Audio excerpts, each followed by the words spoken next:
લાધા ઠક્કર શ્રીજી મહારાજ પાસે મળવા આવ્યા. અક્ષર ઓળીને બહાર નીકળ્યા મહારાજ. મહારાજ લાધા ઠક્કરને કે, લાધા ઠક્કર અમારું અક્ષરધામ કેટલું છેટું છે તમને ખબર છે? એ મહારાજ બહુ દૂર. જો લાખ મણ લોઢાનો ગોળો ત્યાંથી નાખે તો વાયુને લેરખે ઘસાતો ઘસાતો પૃથ્વી ઉપર આવે, રજભેળો રજ થઈ જાય, એટલું છેટું છે. ત્યાં કેમ પહોંચાય? મહારાજ બહુ કઠણ. તો કે મહારાજ કે અત્યંત દ્રઢ આત્મનિષ્ઠા હોય, અત્યંત દ્રઢ બ્રહ્મચર્ય હોય, અત્યંત વૈરાગ્ય હોય અને મહાત્મ્ય સહિત પૂર્ણ ભક્તિ હોય, આવા બધા સાધનો જે સંપન્ન હોય એ ત્યાં જાય, બાકી કોઈ ઘરે નહીં. તો લાધા ઠક્કર તો ઢીલા પડી ગયા. એ મારા આટલું બધું તો અમારાથી થાય, આત્મનિષ્ઠા અને આ બધું તો અમારે તો ઉત્તર દક્ષિણ જેવું કહેવાય. તો જાવું છે? જાવું છે તો મારી પાછળ પાછળ હાલો. હા, દાદાના ઓરડા ચણાતા હતા, જે અત્યારે ઓલો વાસુદેવ નારાયણ આગળ પાછળ ઓરડા ચણાતા. ત્યારે મહારાજ કે લ્યો ચણાય છે ને? હા. ત્યારે માટીથી કામ થાય ને, પીંડા વાળી વાળી ચણાય. મહારાજ કે પીંડા મંડો અંબાવો, એટલે બસ આ સેવા કરો, અક્ષરધામમાં જાઓ. નથી બીજું કરી શકતા તો આ કરો.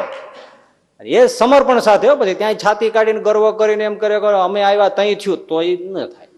હવે એમ કોઈ પણ સેવા, કોઈ પણ પ્રકારની સેવા મળે અને કરે ત્યારે એમ માને મારા મહદ ભાગ્ય છે કે મને લાભ મળ્યો. બાકી એમ ન મનાય કે અમે હતા તો થયું, તો વાત આખી વિપરીત થઈ ગઈ.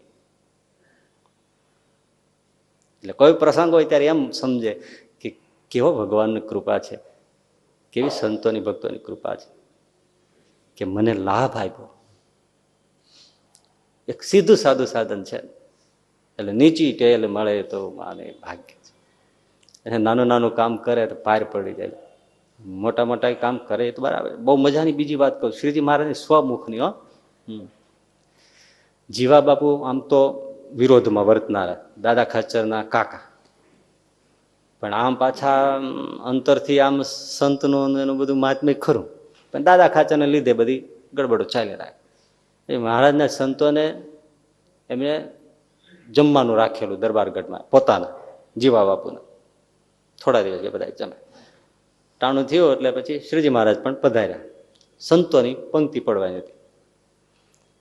એટલે જીવા બાપુ કે એના માણસો તો હોય ને, નોકર ચાકર તો દરબાર છે, હાલો આ પાણી મૂકો, આ પેલો વાસણ મૂકો, આ પેલું પથણું લાવી લ્યાવો, આ પેલો જમવાનું અહીં લાવી દો. આમ આમ બધું કરી રાખે.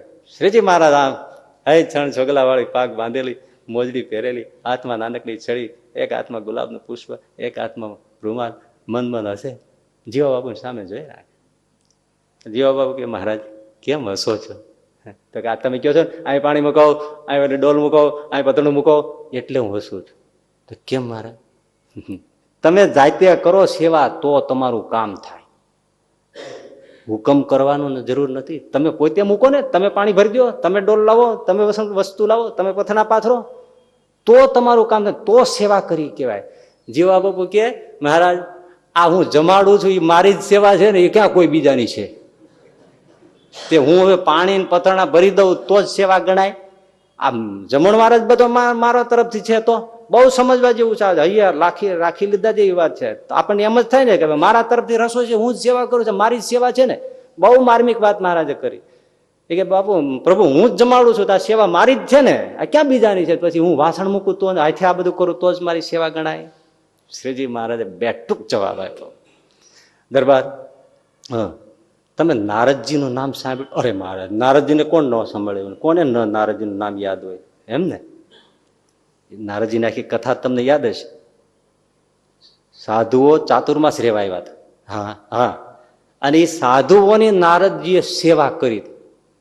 પતરાવાળા ઉફાડે, પીરસવાનું કામ કરે, એમના વસ્ત્રો ધોઈ દે. એ ખરું? હા, એ ખરું. તો નારદજીને બધું આખી દુનિયા ઓળખે છે, પૃથ્વી રહેશે ત્યાં સુધી ઓળખશે. જે યજમાને ચાતુર્માસ રાખ્યા હતા એને કોઈ ઓળખે છે? કેવી સરસ વાત! જે યજમાને 4 મહિના સુધી સાધુડાને ઘરે રાખ્યા જમાડ્યા, એનું નામ કોઈ શાસ્ત્રમાં નથી કે કોણ યજમાન હતો. નારદજીને આખી દુનિયા ઓળખે છે. અને ખુદ અમે પણ નારદ નારદ કરીએ છીએ. સંત સેવા હાથે કરે એ તરી જાય છે. એમ ન માનવું કે રોટલો દઈ દીધો ને ભલાણું દઈ દીધું એટલે પૂરું થઈ ગયું. કરવાનું તો આ છે. કેવી મોટી શ્રમની હાથે શારીરિક સેવાનો કેટલો મહિમા છે.